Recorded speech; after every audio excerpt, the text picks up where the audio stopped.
కళ్ళల్లో మైకంతో మోహం కమ్మేసి చలిగా గిలిగా తొలిగా త్వరగా అటుగా ఇటుగా మరి నువ్వే నాకు ముద్దిస్తావని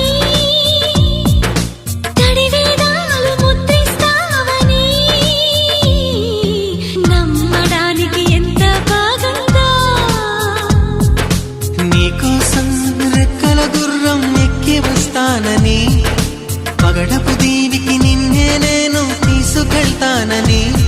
ఇక ఏనాటికి అక్కడే మనము ఉంటామని నమ్మడానికి ఎంత